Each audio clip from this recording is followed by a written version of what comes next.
আমার সব বন্ধুর বাইক আছে, কিন্তু আমার নেই। তুমি যদি আমাকে বাইক কিনে না দাও, আমি এই বাড়ি ছেড়ে চলে যাব।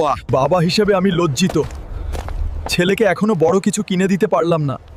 জমি চাষ করে তো আর এত টাকা পাই না। স্যার, এই বাইকটার দাম কত? এই বাইকটার দাম 7 লাখ টাকা।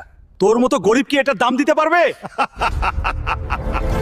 চেয়ারম্যান সাহেব, আমাকে আপনার এখানে কুলির কাজটা দেবেন? আমার খুব টাকার প্রয়োজন। এই বয়সে এসে কুলির কাজ করবেন নাকি? আচ্ছা ঠিক আছে, আজ থেকে কাজে লেগে পড়ুন, কিন্তু কাজ করার সময় তামাশা করবেন না। এই কথাটা মনে রেখে কাজ করবেন। ভারী মাল ছেলের কথা আরো বেশি বাড়ায় দিছে মনের ভেতর। অনেক টাকা কামাইতে হইব, না হইলে ছেলের স্বপ্ন বাইকটা দিতেই পারুম না। শাসা, ঠিক আছেন?